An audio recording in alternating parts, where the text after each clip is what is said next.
जय राधा माधव कुंज बिहारी गोपी जन बल्लभारी यशोदनंदन ब्रज जन रंजना यशोदनंदन ब्रज जन रंजना यमुना तीरावनचारी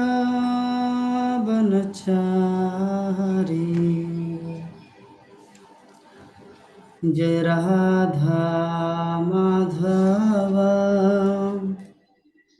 कुंज बिहारी जय राधा माधव कुंज बिहारी गोपी जन वल्लभ गिरिवरधारी यशोदनंदन ब्रज जन रंजना जमुना तीरा वनचारी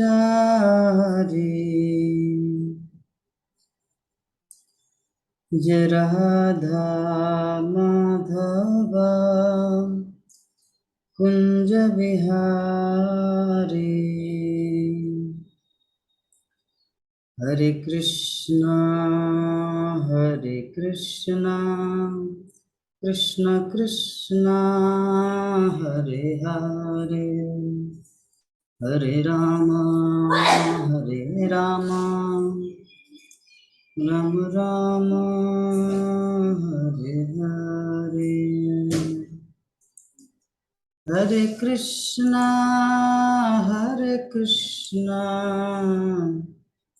कृष्ण कृष्ण हरे हरे हरे राम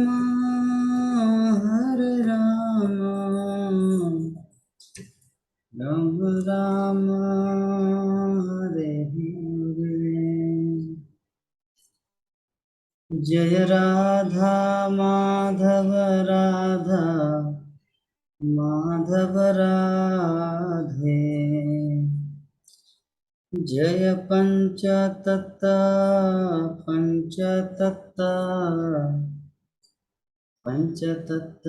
जय पंचतत्व जय गौरनिताय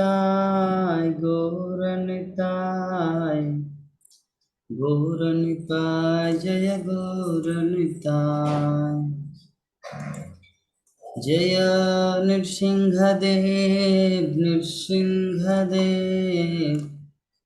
नृसिंहदेव जय नृसिंहदेव जय प्रहलाद महाराज जय प्रहलाद महाराज जय जय प्रभुपाद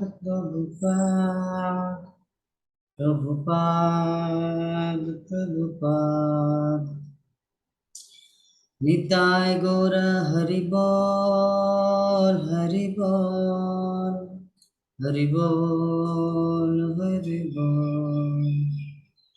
जय हरिनाम संकीर्तन की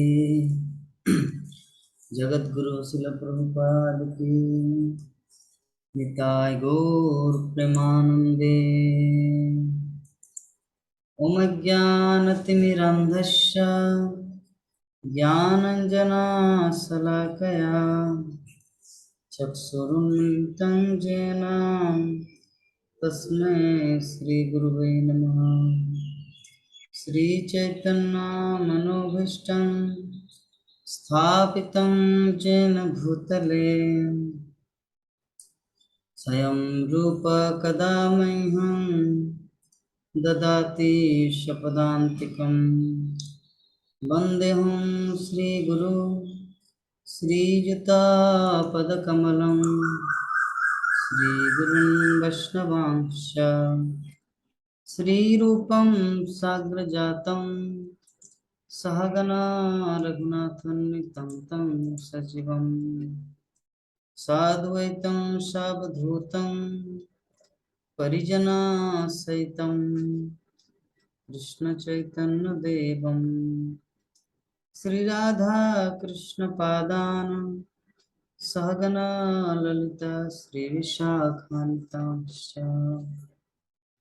नमो विष्णुपादाय कृष्णपृष्ठाय भूतले श्रीमते भक्तिवेदांत स्वामिनिति नामिने नमस्ते सरस्वती देवे गौरवाणी प्रचारिणे निर्विशेष शून्यवादी पश्चात् दिशतारिणे हे कृष्णा करुणा सिंधु दीनबंधो जगत्पते गोपेश गोपिका कांत राधा कांत नमस्ते तप्त कांचन गौरांगी राधे वृंदावनेश्वरी वृषभानुसुते देवी प्रणमामि हरिप्रिये वाञ्छाकल्पतरुभ्यश्च कृपा सिन्धुभ्येव च पतितानां पावनेभ्यो वैष्णवेभ्यो नमो नमः। जय श्री कृष्ण चैतन्य प्रभु नित्यानंद श्री अद्वैत गदाधर श्रीवासादि गौर भक्तवृंद। हरे कृष्णा कृष्णा कृष्णा हरे हरे हरे राम राम राम हरे हरे। ओम नमो भगवते वासुदेवाय ओम नमो भगवते वासुदेवाय। नमो भगवते वासुदेवाय ओम नमो भगवते वासुदेवाय। नमो भगवते वासुदेवाय। ओम नमो भगवते वासुदेवाय।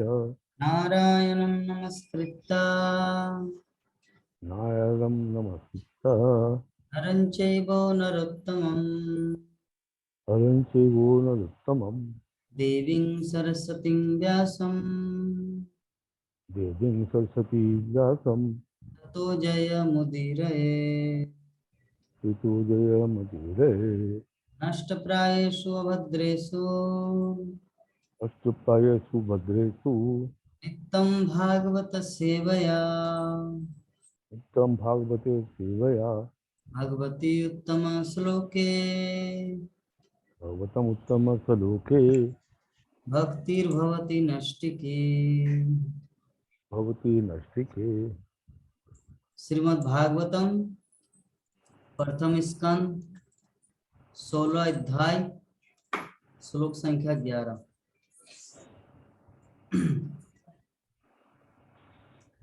सलंकृतं श्याम तुरयंग योजिता अलंकृतं श्याम श्यामतुरङ्गयोजितं रथं मृगेन्द्रध्वजमाश्रितो पुरा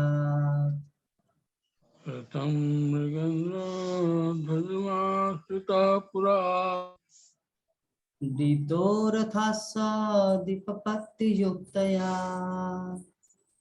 मृतो रथास्वादुपपत्तियुक्तया ससेनया दिग्विजयाय निर्गता ससेनया दिग्विजया निर्गता। सलङ्कृतं श्यामतुरङ्गयोजितम् अलङ्कृतं श्यामतुरङ्गयोजितं रथं मृगेन्द्रध्वजमाश्रितं पुरा रथं मृगेन्द्रध्वजमाश्रिता पुरा वृतो रथास्स विपपत्तियुक्तया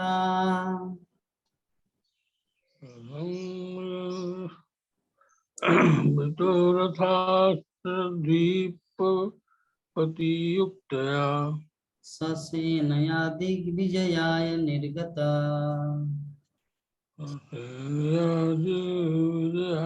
निर्गता। पढ़िए। हरे कृष्णा प्रभु जी, दंडवत प्रणाम। प्रणाम।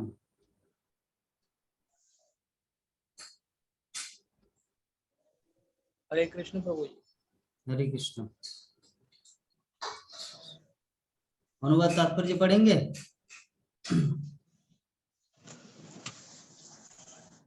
पढ़ रहे प्रभु जी। हम्म। महाराज परीक्षित काले घोड़ों द्वारा खींचे जाने वाले रथ पर सवार हो गए। उनकी ध्वजा पर सिंह का चिन्ह अंकित था। इस प्रकार सुसज्जित होकर सारथियों, अश्वारोहियों, हाथियों तथा पैदल सैनिकों से घिरे हुए उन्होंने सभी दिशाएं जीतने के लिए राजधानी से प्रस्थान किया। तात्पर्य श्रीला प्रभुपाद जी के द्वारा। हरे कृष्ण।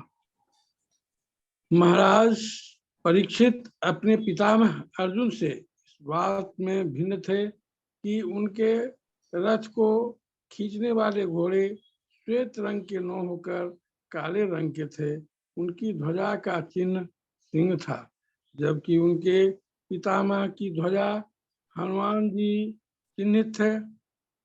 महाराज परीक्षित जैसा राजसी जुलूस जिसमें सुसज्जित रथ, घोड़े, हाथी, पैदल सिपाही तथा बैंड थे, नेत्रों को अत्यंत सुहावना लगने वाला था, लेकिन साथ ही ऐसी सभ्यता का प्रतीक है जो लड़ाई के मैदान में भी सौंदर्य परख था।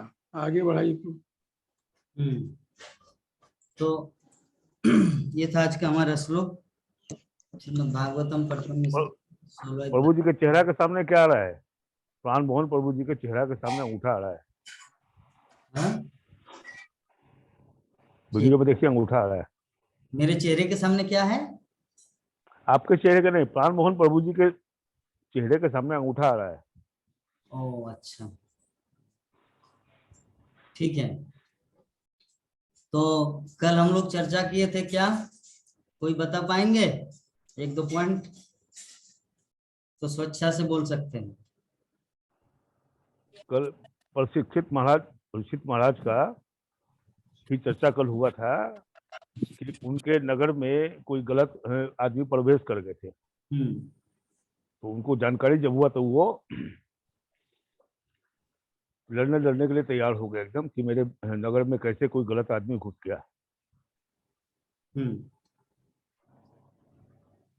वाह, बहुत सुंदर। ये तो परफेक्ट।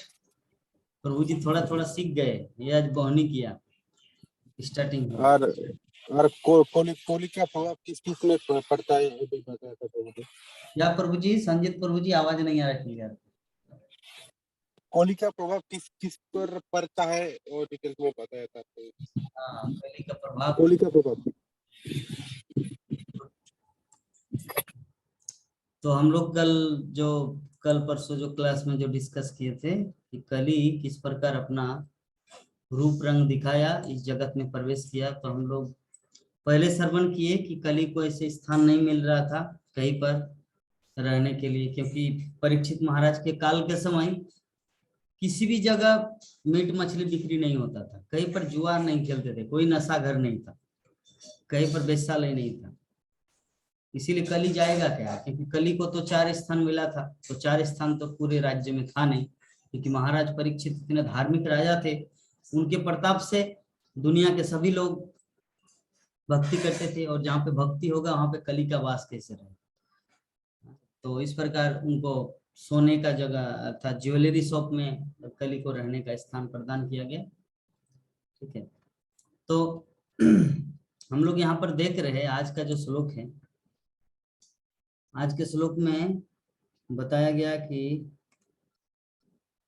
सलंकृतम श्याम तुरजंग योजितम रथम मृगंधमजा समाश्रित पुरा डीतो रथास्थित विपत्ति युक्तया ससेनया दिग्विजयाय निर्गत। अर्थात महाराज परीक्षित क्या किया, काले घोड़ों द्वारा खींचे जाने पर रथ पर सवार हो गए। अर्जुन के रथ का जो घोड़ा था वो कैसा था, श्वेत वस्त्र, सफेद रंग का घोड़ा था अर्जुन का। तो परीक्षित महाराज के पास जो घोड़ा है ये है काला घोड़ा। ठीक है, तो अभी युद्ध के लिए परीक्षित महाराज उठ खड़े हुए। अभी प्रश्न उठ सकता है कि परीक्षित महाराज किसके साथ युद्ध करने के लिए जा रहे हैं। कल हम लोग डिस्कस किए थे इस विषय में कि कली का जो प्रभाव है परीक्षित महाराज को पर्टिकुलर अभी तक प्रभावित नहीं किया, लेकिन कली बाकी जो छोटे छोटे राजा थे जो अच्छी तरह नियम कानून पालन नहीं करते उसको प्रभावित किया। तो जैसे कल हम लोग एग्जाम्पल दिए थे, जैसे किसी का अगर कोरोना वायरस होता है, एक व्यक्ति का होता है तो फिर वो दूसरे को करेंगे, दूसरा तीसरा, इस तरह संक्रामक फैल जाए। जैसे कोरोना आया तो डोज 1 डोज 2 वैक्सीन हमारा लग गया ताकि वो विस्तार ना हो। तो उसी प्रकार महाराज परीक्षित ने सोचा कि कली कुछ कुछ लोगों को प्रभावित किया है। ठीक है, तो अब इस प्रभावित का अगर उन लोगों को ना रोका जाए तो वो तो और विस्तार करेगा, दूसरों को भी अधर्म के पथ में चलाएंगे। तो इसीलिए परीक्षित महाराज निकल गए, इसीलिए परीक्षित महाराज निकल गए घर से, ताकि वहां पर जाके देखे कि कौन व्यक्ति ऐसा उत्पात करते हैं, क्योंकि उन लोगों को अगर स्टॉप कर दिया तो बाकी जनता नहीं, क्योंकि राजा जो करेगा प्रजा भी वैसे ही करेंगे। जत जत आचरति श्रेष्ठ तत्त देवेतर जनाम। भगवत गीता में भगवान श्री कृष्ण अर्जुन को बता रहे कि हे अर्जुन, जो महान व्यक्ति होता है, जो महापुरुष होते हैं, वो जो जो करता है सामने वाला व्यक्ति उनको फॉलो करेगा। जत जत आचरति श्रेष्ठ मतलब महान व्यक्ति, श्रेष्ठ व्यक्ति, जो जो करेंगे साधारण जनता उनका अनुसरण करेंगे। तो राजा अगर पापी हो, राजा कली राजा को अटैक किया, तभी वो राजा को अटैक किया, अभी राजा दूसरों को अटैक करेंगे क्योंकि वो प्रभावित है। तो जो व्यक्ति शराब पीता है वो क्या बोलते हैं, अरे पी लो, ऐसे बोलता है कि क्यों पिया है। अगर शुद्ध निरामिष रहेगा तो वो थोड़ी बोलेंगे जाओ पियो। राकेश प्रभु जी आप अपने मोबाइल को ऐसे कीजिए, तो ऐसे, हाँ टेढ़ा टेढ़ा टेढ़ा कीजिए, ठीक है ऐसे रहिए। हाँ तो ठीक है, अभी रख दीजिए दो। तो क्या चर्चा कर रहे थे कि परीक्षित महाराज उन सबको हराने के लिए वो निकल पड़ेगा, क्योंकि उन लोगों को नहीं हराएंगे तो ये बढ़ता जाएगा और कली का प्रभाव ऐसा आएगा कि धर्म मर्म कुछ नहीं रहेगा, सब फिनिश हो जाएगा, एवरीथिंग विल बी फिनिश।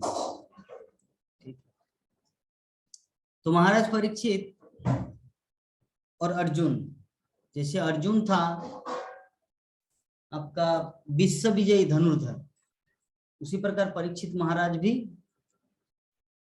योद्धा थे, एक अच्छे योद्धा थे। ऐसा नहीं कि सिर्फ वो भक्ति में ही भागवत कथा सुनने में एक्सपर्ट थे, ऐसा नहीं। परीक्षित महाराज युद्ध में भी कला कौशल में परफेक्ट था। जो कृष्ण का भक्त होता है वो हर परिस्थिति में परफेक्ट खरे उतरते हैं, वो साधारण व्यक्ति नहीं होता कृष्ण का भक्त। तो महाराज परीक्षित ऐसे राजसी जुलूस में सुसज्जित थे। राजसी जुलूस कहने का मतलब एक भक्त तो सिर्फ गमछा पहन के भी जीवन बिता दे सकते, क्या जरूरत है उतना साज सज्जा करने का। लेकिन भक्त बहुत ही स्टैंडर्ड रहता है, अच्छी तरह तिलक करेंगे, कंठीमाला पहनेंगे, कपड़ा पहनेंगे, सुंदर सुंदर वस्त्र पहनेंगे, तब तो लोग प्रभावित होंगे। इसीलिए श्रील प्रभुपाद हमारे इस्कॉन को ऐसे क्रिएट किए हैं कि इस्कॉन के भक्त को देख के ही बाकी दूसरे लोग अट्रैक्टेड होते हैं, आकर्षित होते हैं, वाह कितना सुंदर भक्त है। बाकी दूसरे जो साधु संत जो हरिद्वार में बीड़ी पान करते हैं उन लोग की अवस्था क्या है, ऐसे जमीन पे लेटा रहता है, कुत्ता के पेशाब भी कर देता है कोई कोई, ऐसी अवस्था है। ठीक है, लेकिन श्रील प्रभुपाद ने हम सबको एक स्टैंडर्ड दिया है कि ऐसे रहना है, ऐसे करना है, एकदम फिट फट रहना, ताकि आपको जो भी देखेंगे देख के ही भक्ति जीवन में आने को मन करे, ऐसा फीलिंग होना चाहिए। तो परीक्षित महाराज इस प्रकार साज सज्जा, घोड़ा, गाड़ी, रथ, अपना ड्रेस, सब कुछ, तलवार, एवरीथिंग, सेना सामंत लेके निकले। हाँ, ऐसा लग रहा था जैसे युद्ध के मैदान में पूरा सौंदर्य परक था। उसके बाद क्या बताया गया, उसके बाद क्या क्या किए कि भद्रांशम केतुमालम च भारतम च त्रान कुरुन किंग पुरुषादिनी वर्षानि विजित जगृहे बले। महाराज परीक्षित ने क्या किया, पृथ्वी लोक के समस्त भागों अर्थात भद्राश्व, केतुमाल, भारत, कुरुजांगल का उत्तरी भाग, किम पुरुष इत्यादि को जीत लिया और उनके शासकों से भेंटे वसूल की। परीक्षित महाराज से निकल पड़े युद्ध करने के लिए और सबको हराया और उनसे गिफ्ट लिया। जब तक गिफ्ट नहीं लेंगे तब तक तो पता कैसे चलेगा कि वो व्यक्ति हारे हैं। तो ये चतुर्दिक अर्थात पूरा भारतवर्ष परीक्षित महाराज मतलब जीत लिया। तो ये जो 4 जगह है क्या, भद्राश्व, केतुमाल, भारत और कुरुजांगल, कुरुजांगल का उत्तरी भाग। तो भद्राश्व का अर्थ श्रील प्रभुपाद यहाँ पे बता रहे हैं 12 नंबर श्लोक में कि मेरू पर्वत के निकट का द्वीप है और ये गंधमादन पर्वत से खारे पानी के समुद्र तक फैला हुआ है।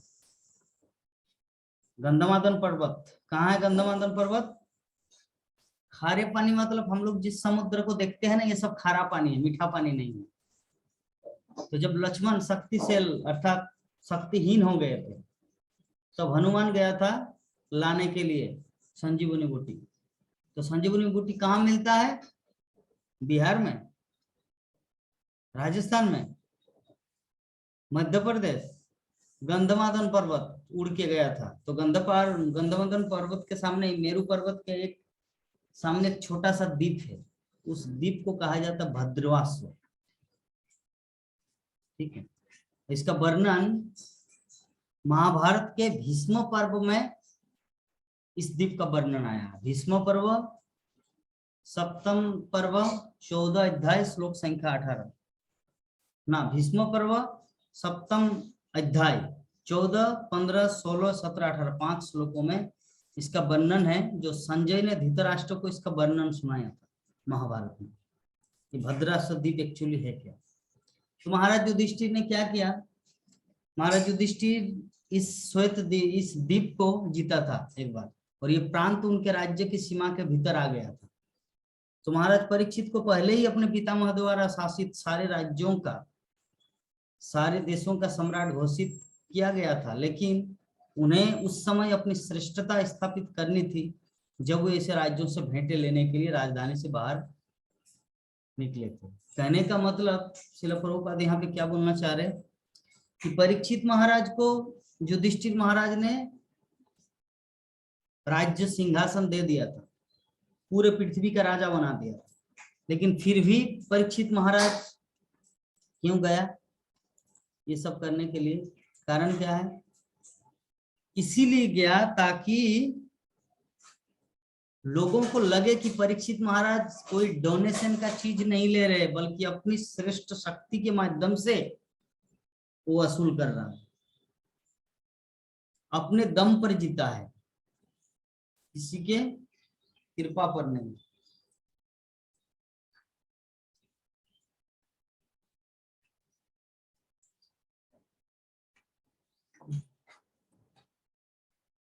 तो अपनी श्रेष्ठता को प्रमाणित करने के लिए परीक्षित महाराज निकले। इसके बाद दूसरा है केतुमाल। 4 द्वीप का वर्णन है, भद्राश्व, केतुमाल, भारतवर्ष तथा उत्तर कुरु, किम पुरुष। इसमें जो केतुमाल है, केतुमाल क्या है? ये पृथ्वी लोक 7 समुद्रों द्वारा 7 द्वीपों से विभक्त है। 7 समंदर है। हम लोग गाना सुने हैं ना, तेरे पीछे पीछे आगे। ये 7 समंदर 7 द्वीपों से विभाजित है। ये हमारा जो पृथ्वी लोक है। और जम्बूद्वीप नामक केंद्रीय द्वीप 9 वर्षों में अर्थात 9 भागों में 8 विशाल पर्वतों द्वारा विभाजित किया जाता है। ये सब दिमाग में नहीं घुसेगा, सिर्फ श्रवण कीजिए बस। इनमें से भारतवर्ष भी एक है और केतुमाल को भी उपयुक्त वर्षों में एक बताया गया है। ऐसा कहा जाता है कि केतुमाल वर्ष की स्त्रियां अत्यंत सुंदर होती है। इस वर्ष अर्थात भूभाग को अर्जुन ने भी जीता था। इस भूभाग का वर्णन महाभारत सभा पर्व 28 अध्याय 6 नंबर श्लोक में वर्णित है। देखिए महाभारत एक ऐसा इतिहास है, महाभारत को पढ़ना चाहिए हम लोग को। पूरा विश्व इतिहास प्राचीन काल से लेकर अब तक का पूर्ण घटना वर्णन दिया गया है महाभारत। 1 लाख श्लोकों का महाभारत। इसीलिए तो व्यासदेव ने वेद वेदांत साहित्य उपनिषद सब कुछ रचना करने के बाद महाभारत रचना किए, ताकि महाभारत पढ़ के लोग पूरे दिव्य ज्ञान को अर्थात पूरे विश्व इतिहास को समझ सके। ठीक है, ऐसा कहा जाता है कि ये कहां पर स्थित है? विश्व का ये भाग मेरू पर्वत के पश्चिम में स्थित है और इस प्रांत के निवासी 10,000 वर्षों तक जीवित रहते हैं। भीष्म पर्व में कहा गया है 6 नंबर अध्याय 31 नंबर श्लोक। इस भाग के मनुष्य सुनहरे रंग के होते हैं और स्त्रियां स्वर्ग की अप्सराओं के समान होती हैं। यहाँ के निवासी सभी प्रकार के रोगों तथा शोकों से मुक्त होते हैं। देखिए हम लोग सोचते हैं अरे जियो खाओ पियो ऐश करो मौज करो, हमारे पास एंजॉय करने का है ही क्या है यहाँ पर। देखिए कैसे कैसे वर्णन आता है। केतुमाल वर्ष, किंग पुरुष वर्ष, वहां की स्त्री और वहां के धन धान्य शोक मुक्त, शोक चिंता से मुक्त होते हैं व्यक्ति। किसी भी तरह का टेंशन नहीं है। हम लोग टेंशन क्यों लेते हैं, चिंतित क्यों रहते हैं? जैसे हमारे राकेश प्रभु जी चिंतित है क्योंकि हम लोग को अपना जीवन, हम लोग डरते हैं कि कहीं हमारा जीवन व्यर्थ न जाए। हमारा जो मनुष्य जीवन मिला है एक लक्ष्य की प्राप्ति के लिए मिला है, तो हम लोग धन के पीछे या फालतू चिंता करके ऐसा ना हो कि जो मूल विषय है कृष्ण भक्ति करना वही हाथ से निकल न जाए। ये हमारा सबसे बड़ा टेंशन होता है। ठीक है, और ये टेंशन जरूरी है क्योंकि जहां पे टेंशन होगा वहीं पर उन्नति होता है। टेंशन फ्री वाला व्यक्ति कुछ नहीं कर पाता। एक गरीब लड़का बहुत मेहनत करता है तब एक दिन अपने दम पर अपने पैर पे खड़ा हो पाता है।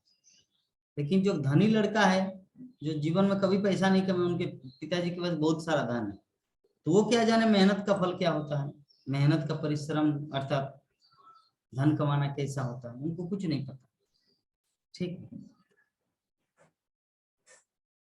तो हम लोग समझ गए ये चीज को कि भारतवर्ष क्या है, संसार का यह भाग भी जम्बूद्वीप के 9 वर्षों में से एक है। भारतवर्ष का वर्णन महाभारत भीष्म पर्व अध्याय 9 और 10 में किया गया। ठीक है, और जम्बूद्वीप के मध्य में इलावृत वर्ष है। इलावृत वर्ष को ही भारतवर्ष कहा जाता है। इलावृत वर्ष के दक्षिण में हरिवर्ष है। इन वर्षों का वर्णन महाभारत सभा पर्व 28 अध्याय 7-8 नंबर श्लोक में वर्णन किया गया। ठीक है, तो यहाँ पर उल्लेख है कि इन दोनों वर्षों की स्त्रियां सुंदर होती है और उनमें से कुछ तो अप्सराओं के तुल्य होती है। फिर है उत्तर कुरु विभाग, अलग अलग जगह। जैसे इसको हम लोग कैसे समझेंगे, जैसे कोई व्यक्ति बोलेंगे आप कहाँ रहते हैं, इंडिया में। एक फॉरेनर व्यक्ति रशिया से आके बोले राकेश प्रभु आप कहाँ रहते हैं, शॉर्ट में आप उसे बोले इंडिया में। लेकिन मैं अगर आपको पूछूं प्रभु जी आप कहाँ रहते हैं, आप क्या जवाब देंगे? बोलेंगे राजस्थान। एक राशियन व्यक्ति जब आपको पूछेंगे तो आप क्या बोलेंगे, मैं रहता हूं इंडिया में। लेकिन मैं जब पूछूंगा तब आप जवाब देंगे राजस्थान में। Yes yes. और जब राजस्थान का कोई व्यक्ति अगर आप पूछेंगे तो आप जवाब देंगे हाँ मैं अलवर हूँ, अलवर से हूँ या अजमेर से हूँ या जयपुर से या उदयपुर से। कहाँ? झालावाड़। हाँ झालावाड़। हाँ ठीक है। जैसे हम राकेश प्रभु क्या बोलते हैं, प्राण मोहन प्रभु जी को पूछेंगे प्रभु जी आप कहाँ रहते हैं, मतलब एक रशियन व्यक्ति अमेरिकन व्यक्ति पूछेंगे आप कहाँ से है, तो प्रभु जी बोलेंगे मैं इंडिया से हूं। अगर मैं पूछूंगा प्रभु जी आप कहाँ से है, नहीं। अगर राकेश प्रभु जी, प्रियान मोहन प्रभु जी को पूछेंगे प्रभु जी आप कहाँ से है, तो प्रभु जी बोलेंगे मैं झारखंड से हूँ। जब मैं पूछूंगा प्रभु जी आप कहाँ से है, तब प्रभु जी बोलेंगे मैं बोकारो से हूँ। और बोकारो का कोई व्यक्ति अगर उनको पूछे आप कहाँ से है, तो बोलेंगे मैं सेक्टर 9 का हूँ। और सेक्टर 9 का कोई अगर पूछे आप कहाँ से है, तो प्रभु जी बोलेंगे मेरा रूम नंबर इतना, quarter bogie number like that. ठीक है, इस चीज को समझ के उसी प्रकार ये जो हम लोग ब्रह्मांड बोलते हैं ना, तो यहाँ पे देखिए सब कुछ महाभारत में विभाजन किया गया है कि भारतवर्ष मतलब सिर्फ कन्याकुमारी से जम्मू कश्मीर नहीं है, भारतवर्ष पूरा ये इलावित वर्ष, ये पृथ्वी मंडल को इलावित वर्ष कहा जाता है। इससे भी परे ये ब्रह्मांड हमारे देश भेजा में नहीं घुसेगा। ये दिमाग में अचिंत खलु जे भावा न तस्तौर के न जो है, ये इसको समझ ही नहीं सकते हम लोग। इस दिमाग में उतना कैपेसिटी नहीं है इस तत्व को समझना।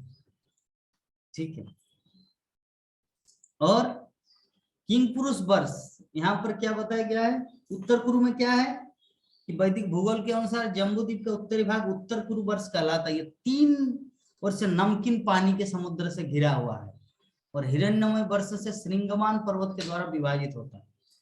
किंग पुरुष वर्ष बताया जाता है कि यह वर्ष महान हिमालय पर्वत के उत्तर में स्थित है, जो लंबाई और ऊंचाई में 80,000 मील है। 80,000 मील है मतलब 80,000 किलोमीटर, और चौड़ाई में 16,000 मील है। मील का मतलब क्या प्रभु जी, 80,000 किलोमीटर? मैं आज तक नहीं समझ पाया।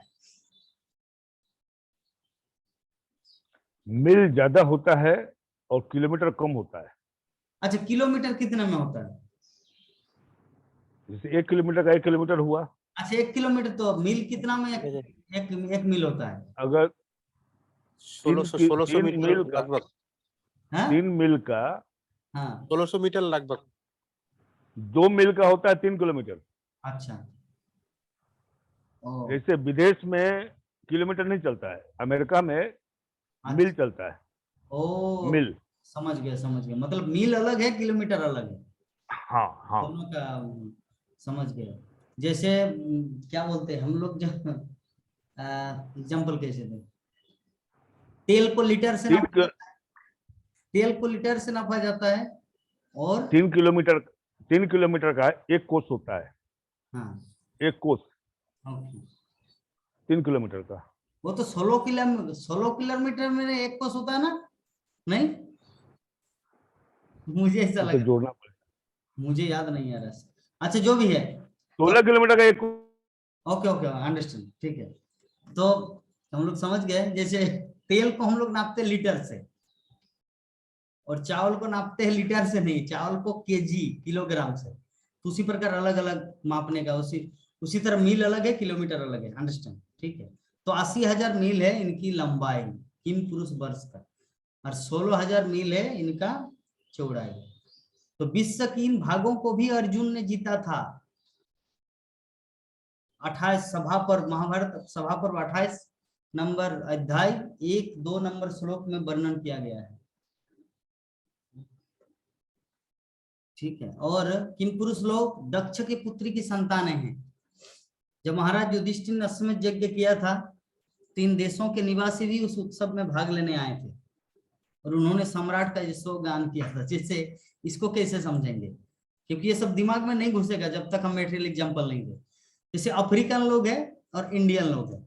अफ्रीकन लोग जब यहाँ पर आएंगे तो कैसा लगे, अरे क्या आदिवासी लोग, काला काला ब्लैक ब्लैक आया, हमारी नजर में वो वनवासी है। और हम लोग जब जाएंगे अमेरिका, गोरे गोरे लोगों के पास, उन लोगों की नजर में हम लोग आदिवासी। हम बात को समझ रहे प्रभु जी?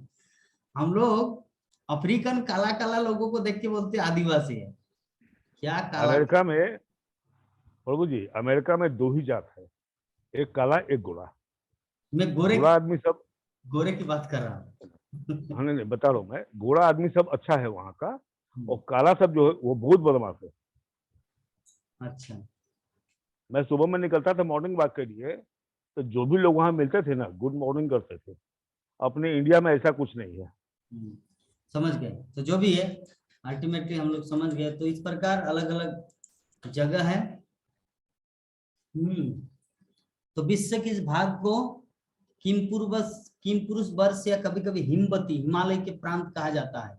कहा जाता है कि सुखदेव गोस्वामी इस हिमालय प्रांत में पैदा हुए थे और वे हिमालय देशों को पार करके भारतवर्ष आए थे। दूसरे शब्दों में महाराज परीक्षित ने सारा विश्व जीत लिया था। उन्होंने सभी महाद्वीपों की सभी दिशाओं के समस्त सागरों से सटे हुए भाग अर्थात पूर्व पश्चिम उत्तर तथा दक्षिण भागों को जीत लिया था। तो ये इतना देखिए, हमारे जो राजा महाराज लोग जो है ना, पूर्व पुरुष अर्थात पूर्व काल में जितने महान महान व्यक्तित्व है ना, वो लोग कितना त्यागी था सच में। इतने बड़े राजा तो मतलब कोई आसक्ति नहीं है किसी चीज का, कितना ज्ञानी होते थे। इसीलिए हम लोग को भी ऐसा ज्ञान, हमारा तो खुद का घर नहीं है, जिसे लाल गोविंद गुरु लेक्चर बोलते हैं कि किसी का, हमारे पास तो क्या है, प्राचीन काल के राजा महाराजों का संपत्ति देखिए, अम्बरीश महाराज का, और हमारे पास जो एक घर है वो भी भाड़े का। तो ये स्थिति है, और हम लोग अपने आप को कितना अहंकारी मानते हैं। जैसे अकबर जब अजमेर और अलवर को ये किया, फतेह शब्द आता है मतलब विजय, राजाओं को हराकर अपने कब्जे में ले लिया, तो महाराणा प्रताप वहां पर गए और अजमेर को भी मुक्त किया और अलवर को भी मुक्त किया। जब अकबर चला गया आगरा, तो अभी महाराणा प्रताप का पिताजी उदय सिंह उनको बोल रहे हैं कि एक काम करते हैं, अजमेर तो अभी हमारा हो गया, मेवाड़ का हो गया। वैसे कि कैसे मेवाड़ का हुआ? महाराणा प्रताप बोले कैसे मेवाड़ का बोले कि कैसे नहीं, क्योंकि वो मारवाड़ का था, अजमेर जो है मारवाड़ का था, ठीक है। लेकिन अकबर ने अजमेर को खुद अपने प्रयास से जीता था और महाराणा प्रताप जाके अजमेर को मुक्त किया। तो अभी और महाराणा प्रताप है मेवाड़ का, तो अभी मेवाड़ का राज्य हुआ, लेकिन उन्होंने एक फिलोसॉफी दिया महाराणा प्रताप, बोले कि देखिए, एक तो ये मेरा संपत्ति है नहीं, मैं इसको लूंगा नहीं, और जो हमारा संपत्ति उसको मैं किसी को लेने नहीं दूंगा। तब उदय सिंह मनी मन सोच रहे, उनका पिताजी महाराणा प्रताप का पिताजी सोच रहे कि हाय रे महाराणा प्रताप, अगर इस जगह में होता ना तो इतना बड़ा किला को मैं छोड़ता नहीं। अजमेर का किला प्रसिद्ध है, अगर मैं इस जगह में रहता, मैंने जीता ये अजमेर का किला, तो सच में मैं नहीं छोड़ता। जो महाराणा प्रताप यूं ही डोनेशन में दे दिया, यूं ही जस्ट चुटकी में ले लो। तो जरा सोचिए, पूर्व काल के जो महान व्यक्तित्व है, कितना मतलब त्यागी, सेक्रीफाइस करने वाला व्यक्ति, किसी भी चीज के लिए वो चिंता नहीं करते थे क्या है हमारे पास क्या नहीं है। हाँ, महाराणा प्रताप मारने के लिए गया था अकबर को, और अकबर ये कर रहे थे, नमाज पढ़ रहे थे, तो पीछे तलवार लेके खड़े हैं, लेकिन वो तब तक नहीं मारेगा जब तक वो उठ के खुद तलवार से उनके साथ मुकाबला ना करे। तो 10 मिनट 15 मिनट आधा घंटा लगे उनका नमाज पढ़ना, ना खत्म हुआ ना ये मार पाएंगे। तो अभी जनक प्रकार है ना, जो भी है, बाकी जो लोग थे सैनिक, उनको पता चला अभी महाराणा प्रताप को तो भागना पड़ेगा वहां से, नहीं तो मृत्यु होगा। और उदय सिंह ने उनको एक चीज सिखाया था कि 4 कदम बढ़ने से बेहतर है 2 कदम पीछे आना, ये रणनीति है। अगर 4 कदम बढ़ने से 2 कदम पीछे आना मतलब उस समय अगर वो उन लोगों को सैनिकों से जूझते तब तो उनको मार दिया जाता, इसीलिए वो पीछे हो गए, बाद में एक साथ में 4 कदम आगे बढ़ाएंगे। तो अल्टीमेटली जब वहां के जो राजा थे, अलवर के जो राजा थे, तो अलवर के राजा महाराणा प्रताप को बोला कि आप क्या ऐसे हाकी मार रहे हैं कि मैं अकबर को मारूंगा। जिस समय सुयोग था उस समय तो छुए तक नहीं, टच भी नहीं किए। बोले कि कैसे छू सकता हूं महाराज, उस समय वो नमाज पढ़ रहे थे, मैं कैसे उसको मारूं, ये धर्म के खिलाफ है। तो मुसलमान राजा उनको बोले, अजबर क्या अलबर का राजा क्या नाम था, हाजी खान। तो हाजी खान महाराणा प्रताप को बोले कि आपको तो मारना चाहिए था उसी समय। बोले कि नहीं, वो हमारे राजपूताने का ये धर्म के खिलाफ है, हम वो नहीं कर सकते, धर्म विरुद्ध काम है। तो बोले कि अरे धर्म विरुद्ध देश काल परिस्थिति मान के वो कितना अधर्म काम किया है आपके लिए, आपको तो मारना चाहिए। बोले कि नहीं। तब महाराणा उदय सिंह उनको बोले कि अगर मुझे पता चलता कि मेरा बेटा महाराणा प्रताप उनको नमाज पढ़ते समय मारे तो मैं इनको मेवाड़ घुसने नहीं देता, जीवन भर में इनको माफ नहीं करता, क्योंकि हमारे राजपूतों का यही है कि धर्म के विरुद्ध कुछ काम नहीं करे। ठीक है, तो देखिए ये जो महान महान व्यक्तित्व हुए ना, जितने हमारे पूर्व काल में जितने महान महान व्यक्तित्व हुए ना, चाहे परीक्षित महाराज बोलिए, अर्जुन बोलिए, ये बहुत सेक्रीफाइस करने वाले, धर्म के विरुद्ध एक कदम नहीं लड़ते थे।